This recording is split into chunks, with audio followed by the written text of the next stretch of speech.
Recently, I had received a game disc that was given to me by a stranger.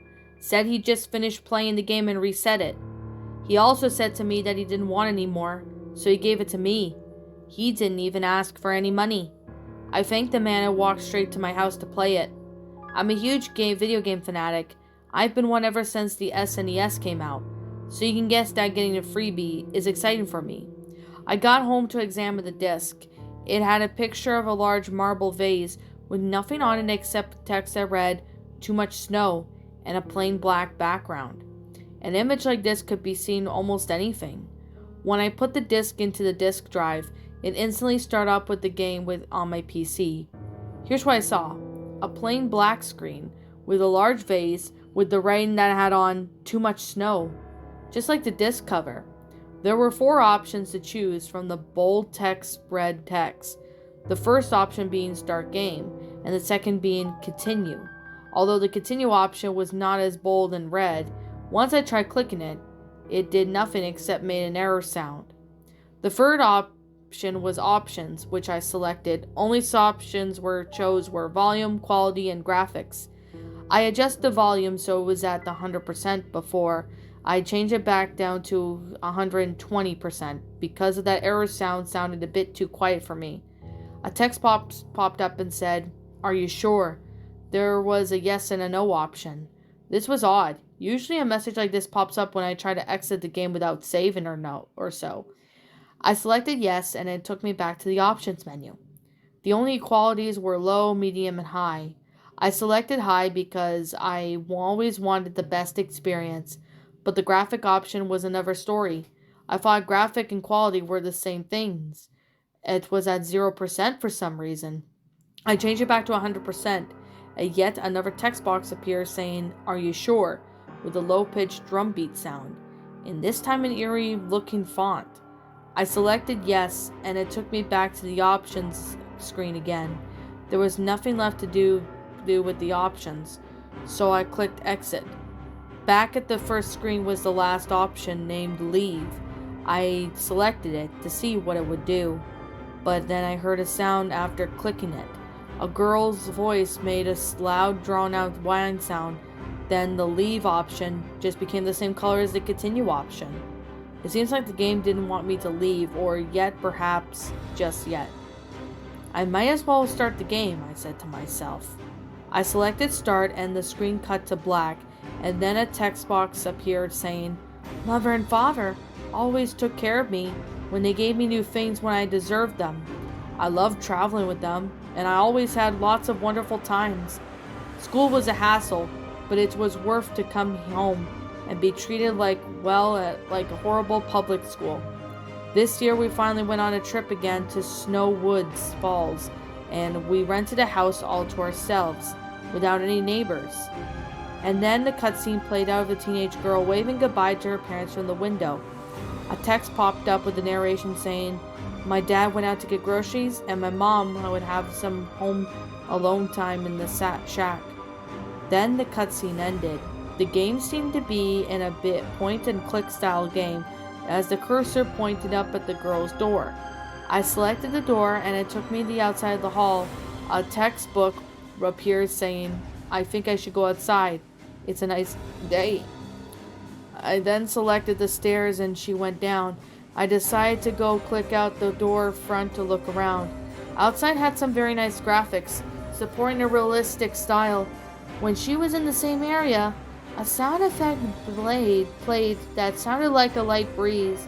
The grass and the trees were vibrant, and there were barely any clouds in the sky. I clicked on one of the lawn chairs, and she walked over there and sat down. A black screen appeared, and almost immediately after that, then a photo of a mother holding a toddler appeared, just as another box appeared saying, "I remember something.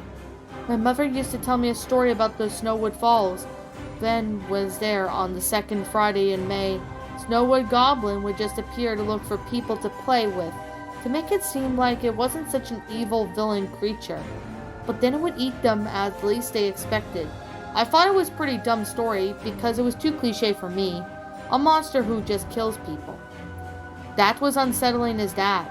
On the day I'm writing this, it was the second Friday in May as well.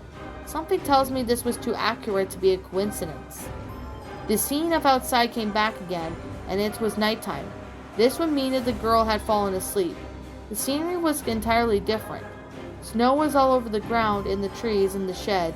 The breeze sound got replaced by a dense, loud sound effect, and the sky was utterly gray. The hut had a blue glow that was coming from the outside of its window. The classic notification sound for iPhones played, and the girl picked up the phone. A text message from her mother, it said, "It came in. Hide in here."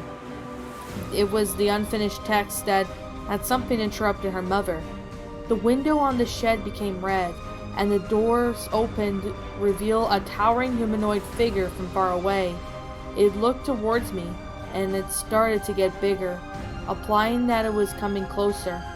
A text box in capital letters saying "hide" appeared, and the girl went back inside the house in the first-person view without my control. I clicked on go back outside pure curiosity, just as a text box appeared saying "never." I clicked on go in kitchen, and the text box appeared saying "not good enough." I selected to go back upstairs, and finally I could go somewhere. I picked up the bathroom door, and it once said again, "not good enough." I selected the girl's bedroom, and then went inside. I clicked on go in closet. A text box appeared saying, "I feel like I've forgotten something." I clicked around for a few seconds, and noticed that the window could close.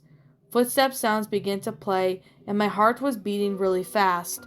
I selected the closet again, and once again a text box appeared saying, "I feel like I've forgotten something." I clicked around some more and noticed that the door could be unlocked. I heard the door locking sound. I was rushing, and accidentally clicked on the door again, and the text box appeared saying, "There is no more time to hide." I selected the closet once more, and she finally went inside. A black screen appeared with no text box, no text. I then heard what sounded like wood breaking sound. 10 seconds later, the door opened again, and I saw it. It was the goblin, but it looked worse than that. It looked more like a demon. It had no eyes, only its eye sockets. It had messy hair along with skin that hung. Some of it was torn off into patches, and it had no lower jaw. I was frightened, pressed random keys to see if something would happen, but it never did. It appeared that the game crashed and there was no sound. I tried shutting off my computer, but nothing happened. I even unplugged it, yet it was still there. I had no choice but to shatter the screen, and at last the face vanished. I was not able to get it out of my mind from that day on. I looked at that man who gave me the disc, but he said he was nowhere to be found. No matter how much I searched for him, it felt like he disappeared off the face of the earth. I was going to go through psychologists to help me get rid of the image from my mind, but they did help. Every time I close my eyes, I see that face. I haven't slept in 3 days, and I'm writing to get a word out of it. If a copy of this game exists, don't pick it up.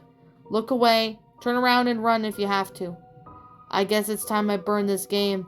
Nobody will get their hands off of it and meet the same fate I did. This message has been discovered on an old laptop from the computer found outside under a park bench, originally meant to be sent to a website. The owner has not selected the option to post it. The owner of this laptop has never been located.